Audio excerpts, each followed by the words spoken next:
Ever wondered what's truly shaping the world right under our feet? Or, quietly influencing the very air we breathe? Ooh. Beyond the plants and animals we easily see, there's this entire kingdom of life. Often goes unnoticed, but it's absolutely vital. Completely vital. Today, we're taking a deep dive into that world, the fascinating, sometimes surprising, world of fungi. Specifically, we're focusing on a group that historically got called imperfect fungi, Deuteromycetes. Right, that old term. And our mission here is to really unpack a chapter from a standard introductory mycology textbook. It's dense stuff, but super insightful. It really is. We want to pull out the most important bits, the engaging parts, about Mhm. their structure, reproduction, genetics, taxonomy, and just how important they are ecologically and medically. Yeah, make it accessible. Exactly. Kind of a shortcut to understanding these microscopic masters of adaptation. Mm. Making complex biology, well, makes sense for you. And that's so important because getting a handle on these asexual fungi is really crucial. Their flexibility is just remarkable. Their distribution is huge, and their impact often hidden but profound on our food, our health. That's much bigger than people think. They're everywhere. Okay, so let's start big picture. Fungal life cycles. We're talking incredible diversity here, right? Many fungi can reproduce both sexually and asexually. That's absolutely right. Which leads us to this key concept called pleomorphy. Pleomorphy. Yeah. Basically, imagine an organism that can produce more than one type of spore, different forms, within its life cycle. It's like having biological superpowers. Flexibility. Immense flexibility for dispersal, for survival, especially crucial when your main body, your mycelium, is stuck in one place. Sessile. Right. Can't just walk away. Exactly. So they can produce different spores at different times, maybe responding to the environment using different ways to spread. It ensures they survive tough times and find new places. Okay, so if many fungi can do both, why the label imperfect? Why were some fungi historically seen as, I don't know, incomplete? Yeah, it was really just a historical thing, how we classify them. Back in the day, if mycologists couldn't actually see a sexual stage, they just lumped them into this artificial group, the Deuteromycota, kind of like a we haven't seen it, so it must be missing category. A biological lost and found bin? Sort of. But it didn't reflect real evolutionary relationships, so we've largely moved away from that classification now. So what's the better way to talk about it now? Modern terminology is much more precise. We use terms like holomorph.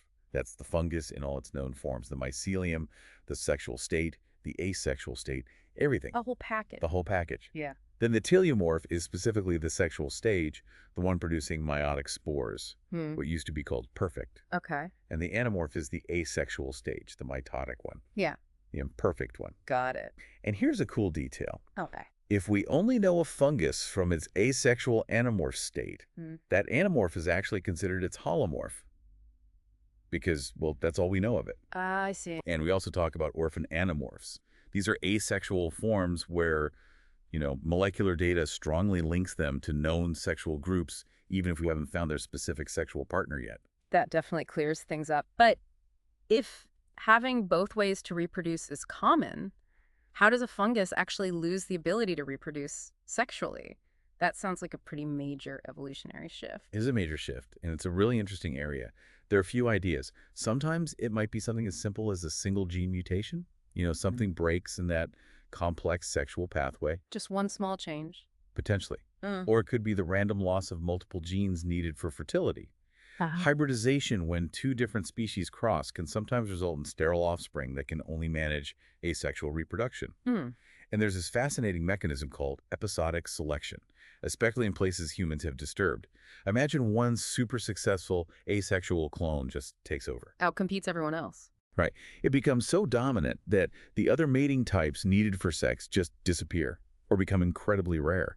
The whole sexual system can break down in that population. We saw this really clearly with the Dutch elm disease fungus Ophiostoma novum in Europe. Wow. Yeah, during a really aggressive phase, one mating type almost vanished, pushing the fungus towards relying almost entirely on asexual reproduction for spread. So, okay, they're reproducing asexually. Does that mean they're just genetic carbon copies, like identical clones forever? Or is there still diversity? That's a great question. And no, definitely not all identical. Asexual reproduction, yes, it's often about cloning, but All organisms accumulate mutations over time, just random changes in the DNA. Right, mutations happen. They do. Yeah. And those mutations plus environmental pressures selecting for certain traits mean you do get genetic diversity within these asexual populations. Sometimes it's low, but it's there. And we can track that now. Oh yeah, molecular tools have been a game changer. We can trace where asexual species came from, how long they've been around, like studies on penicillium. The mold that gives us penicillin. Sure. They've shown that different penicillium species have actually evolved multiple times independently from different sexual ancestors. And, maybe surprisingly, many seem to be relatively recent, evolutionarily speaking. It's not like they lost sex millions of years ago and stayed static. It's dynamic. That's fascinating. Yeah. Okay, let's zoom in then. Let's unpack the building blocks. What do these fungi actually look like structurally? Well, their main body, the somatic structures, are typically made of hyphae, these long branching Sort filament. of bread-like things. Exactly. And they're usually septate, meaning they have internal cross walls dividing the hyphae into compartments. Pretty similar to their sexual relatives, actually. Correct. Asexual yeasts, though, they're different. They're single-celled, and they mostly reproduce by budding a little outgrowth just pinches off. And we also see spiralized structures. Things like a prosoria, which are like little sticky pads to attach to surfaces, or haustoria, which penetrate host cells to absorb nutrients, and even, as we'll get into, complex nematode traps. Okay, nematode traps sound interesting. But first, the core of asexual reproduction. Conidia. What exactly are these? Right, conidia. These are non-motile asexual spores. Think of them as the primary disposal units. They form at the tip or side of a specialized cell, a sporogenous cell. Uh-huh. The key thing is they're not formed inside a sac like a sporangium. They don't have that extra wall layer. They're kind of naked spores in a way. Tiny fungal seeds ready to go. Pretty much. Designed for rapid, widespread dispersal. Now, they might not last as long as some sexual spores, but they're produced quickly and often in huge numbers. They germinate, form a germ tube that grows into a new mycelium, which makes more conidia. It's a fast cycle. Efficient spreading. Very efficient. Now, how they form their ontogeny is incredibly diverse, and it's super important for identifying them. Okay, how so? Well, there are two main ways. Think of blowing up a balloon. In blastic ontogeny, the balloon inflates first, then you tie it off. The conidium initial swells and elongates before a septum cuts it off. Okay, inflate then separate. Right. Then there's phallic ontogeny. Here, you tie the neck first, then the balloon inflates. The septum forms before the conidium part really swells or differentiates. Separate then inflate. Got it. And a special type of phallic is arthric conidia, or arthrospores. These often form in chains, where whole compartments of a hypha just break apart, like a string of beads snapping. Ah. And then there's how they're arranged, solitary or in groups. If they're grouped, are they in true chains, catenate, or false chains, seriate, maybe held in a slime drop? And how do they detach, secede? Does the septum split neatly, schizolytic, or does the whole thing tear away, rexolytic? Wow, lots of details. Tiny details, but they leave microscopic clues, like little scars on the cells that made them. It's like fungal forensics. It really sounds like it. So much intricate engineering at the micro level. Now, beyond these individual conidia, sometimes they're housed in larger structures, right? Chytridiomycota. Exactly. Chytridiomycota are where the conidiophores, those specialized hyphae that actually bear the conidia, are clustered together in a more organized way. Helps protect them, helps disperse them. There are four main types you should picture. Okay, layman on us. First, imagine like a long-handled feather duster. That's kind of like a cinema. A bunch of conidiophores fused together at the base, often forming a stalk, with conidia produced along the sides or at the top. Feather duster. Got it. Then you have sporodokia. Think of a small cushion or a pin cushion. It's a compact mass of conidiophores, usually bursting out from a surface. Like a little fungal tuft. Yeah, exactly. Third, pycnidia. These are quite different. They're like tiny hollow flasks or globes lined on the inside with conidiophores. Sometimes they have a little opening, an ostiole at the top for spores to escape. Almost like a little spore bottle. That's a good way to think of it. And finally, a servuli. These are typically flatter, more saucer-shaped beds of conidiophores. Often, they form under the surface, say, of a leaf, and then they break through. We call that erumpent. Bursting out. Right. Yeah. Now, sometimes Acervuli and Scorodokia can look similar, especially in lab cultures. But Acervuli tend to be flatter and associated with that bursting out. And remember, the environment, humidity, nutrients can really affect how these look. So nature versus nurture even for fungal structures. Absolutely. Okay, so conidia are for dispersal. What about just surviving tough times like winter or drought? Good question. They have other tricks up their sleeve, other asexual bits designed for survival, Yeah. like sclerotia. Chlorotia. These are hard, dense, often rounded masses of hyphae, usually got a tough outer rind. Think of them like survival bunkers. They can just sit dormant for ages, waiting for better conditions without making spores directly. Very durable. Then there are stromata. Similar idea, dense masses of hyphae, but usually more irregular in shape. And stromata are often structures where spore production, either sexual or asexual, will eventually happen, maybe after overwintering. So a structure that survives and sets up future reproduction. Exactly. We also see chlamydospores. These are simpler, just single hyphal compartments that develop thick walls. Another way to resist harsh conditions. Like individual survival pods. Kind of, yeah. And briefly, we should mention stromatia. These look a lot like conidia, formed similarly, but their main job isn't usually to grow a new fungus. They act as male sex cells in fertilization. Ah, so involved in the sexual cycle, even if they look asexual. Precisely. Though sometimes conidia themselves can pull double duty and act as spermatia too. Fungi are flexible. No kidding. Okay, we've got the structures, the reproduction, the survival. Now, let's really unpack the impact. Why do these fungi matter so much in the big picture? Oh, their impact is huge. Most are terrestrial, but you find them in water too. Nutritionally, many are saprobes, critical decomposers, breaking down dead leaves, wood, recycling nutrients, absolutely essential. The planet's cleanup crew. A huge part of it. Others are weak plant parasites, but their roles go way beyond that. Some are in lichens, some live inside plants as harmless endophytes, some form mycorrhizal partnerships with plant roots, helping them get nutrients. Some are predators. And some are predators. We'll get there. Okay, let's dive into specifics then. Aquatic fungi first. Sure.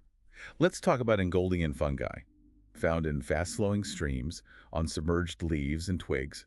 What's amazing are their conidia, often branched or star-shaped, tetraradiate. Work little anchors. Exactly, like microscopic grappling hooks or anchors. It's a perfect example of convergent evolution. Different fungi evolving the same solution to stay put in turbulent water.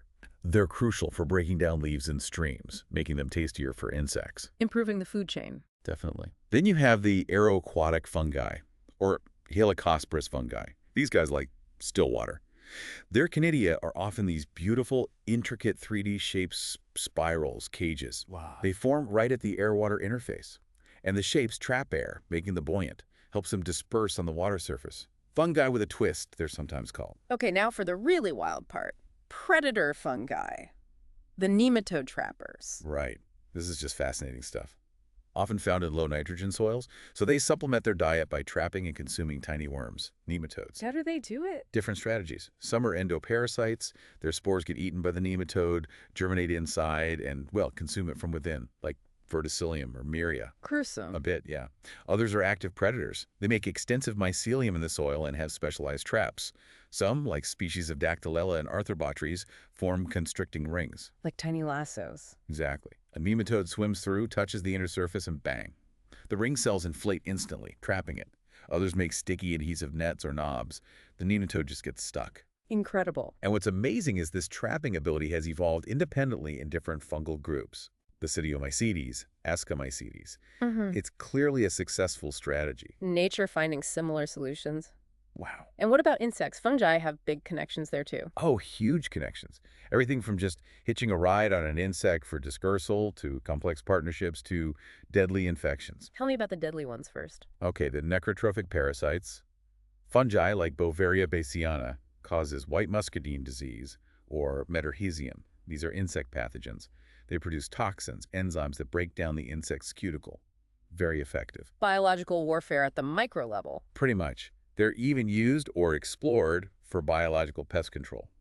And some induce this creepy summit disease behavior. Summit disease. Yeah, the infected insect climbs up high on a plant before it dies, which of course puts the fungus in a perfect spot for its spores to catch the wind and spread. Clever in a morbid way. Very. But it's not all bad for insects. You have endosymbionts, fungi living inside insects, sometimes helping them, like Symbiotaphrina helping beetles detoxify food, or Ambrosiella and Rhaphalaea, which are actually farmed by ambrosia beetles inside wood galleries. The fungi are their food source. Farming fungi. Yep. And then the most famous example, the mutualism with ants, leafcutter ants, the Italian ants. They're basically fungus farmers. They cultivate specific fungi in their nests, feeding them leaves, and that fungus is their only food source. An ancient partnership. Millions of years old. DNA show these farmed fungi are related to free-living mushrooms, but they've been propagated clonally by ants for eons. Just amazing. Okay, shifting focus. Human health. These fungi impact us directly too. They certainly do. Many fungi that infect humans and other animals are primarily known from their asexual state. Often, they're opportunistic pathogens. Meaning they attack when we're weak. Exactly. When the immune system is compromised. Many are also dimorphic. They grow as molds, as hyphae, outside the body, but switch to a yeast-like form inside the warmer host environment. Sneaky. Any key examples? Sure. Cryptococcus neoformans is a big one, can cause serious meningitis. Candida albicans, very common, causes thrush and yeast infections. And species of Aspergillus and Penicillium can cause lung infections, sometimes severe systemic disease. And of course, plant diseases. Huge impact on agriculture. Absolutely enormous. Those asexual spores, the Canidia, they're perfect for rapid local spread during the growing season. Splash dispersal by rain, wind, they just explode through a field. Especially in monocultures. Exactly, a big field of the same susceptible plant. It's a paradise for these fungi. And then structures like sclerotia let them survive the winter in the soil, ready for next year. A tough cycle to break. Very tough. Though, interestingly, some asexual fungi are mycoparasites. They attack other fungi, which offers potential for biological control using fungi to fight fungi. Okay, that's hopeful. This all loops back, you mentioned, to the air we breathe. Yes, aeromycology, the study of airborne fungi. Canidia are the most numerous fungal bits floating around us. Rain washes them out, but wind kicks them up. Time of day matters, temperature. And they cause allergies. Big time. Allergic rhinitis, hay fever, asthma. And for people with repeated heavy exposure, like farmers breathing in moldy hay, there's hypersensitivity pneumonitis, a more serious lung inflammation from just masses of tiny spores. So they're literally everywhere. How on earth do mycologists keep track of all this? Especially with fungi having multiple forms? Sounds like a classification nightmare. It definitely keeps mycologists busy. It takes more than just a basic microscope. We need electron microscopy, SEM, to see the really fine details. Fluorescence microscopy helps visualize cell walls. And observing development, that takes patience. These stages can be quick. Right. And linking the asexual anamorph to the sexual teleomorph, how do they prove it's the same fungus? That's been a long process. Historically, maybe just finding them growing together. Not very reliable. Circumstantial. Exactly. Better proof came from isolating single spores, growing them in pure culture, and seeing if both forms eventually appeared. If the fungus needed two mating types, you'd have to do crossing experiments in the lab. More definitive. Getting there. But the gold standard now, molecular data, DNA sequencing. That lets us place an asexual fungus on the evolutionary tree with its closest sexual relatives, even if we've never seen its sexual stage.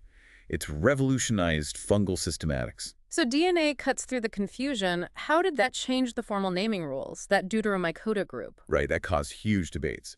The old Deuteromycota phylum is basically gone now. Back in 1981, the naming rules, the International Code of Botanical Nomenclature, were amended, Article 59. It allowed separate names for the teleomorph and the anamorph. A dual naming system. Sort of, but the rule was the name of the holomorph, the whole fungus, defaults to the teleomorph name if one is known.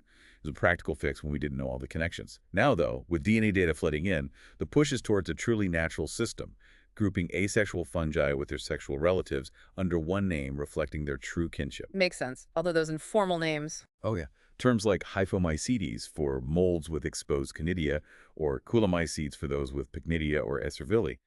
They're still super common and useful shorthand in the lab and literature.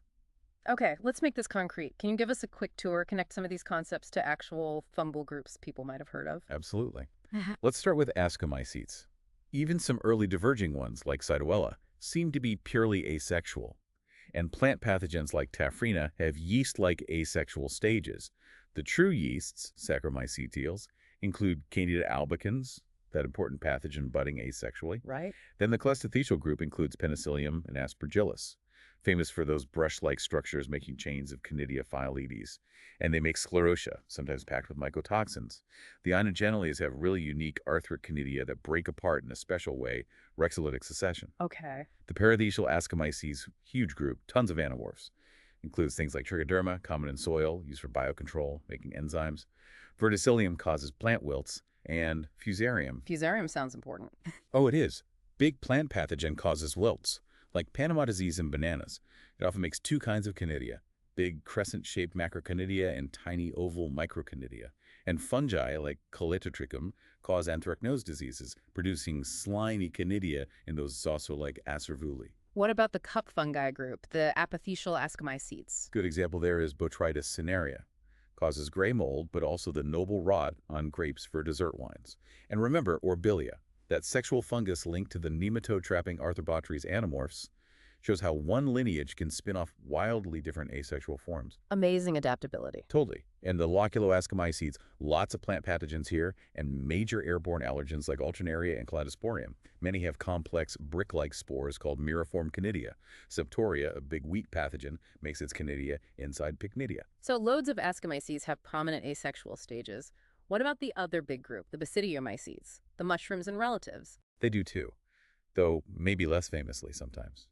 Even familiar mushrooms, agaricales like Colibia or Coprinus, can produce simple arthroconidia or little survival structures called microsclerotia.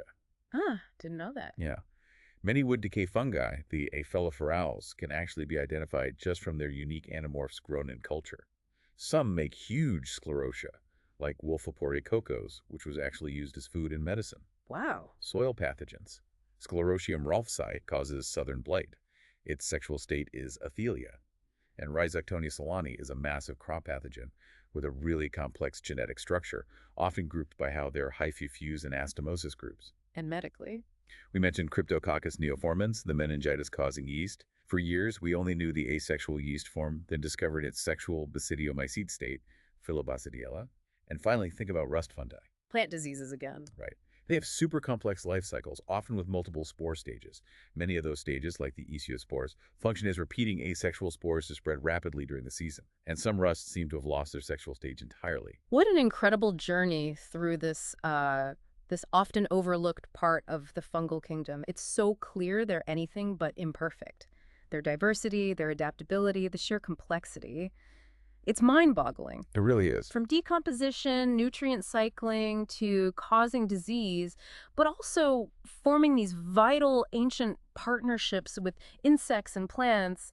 They're just woven into the fabric of almost every ecosystem. Absolutely. Yeah. And it really makes you think, how much more is there to discover, especially about these asexual fungi, with molecular biology opening new doors all the time? What else are we going to learn about their evolution, their roles? We've really only just started to appreciate the full picture of this kingdom. A fantastic thought to leave you with. Maybe next time you're outside, you'll see the world under your feet, or even just the dust motes in the air in a slightly different, more fungal light. Thank you for joining us on this deep dive. Thanks for listening. And thank you for being part of the Deep Dive family. Until next time.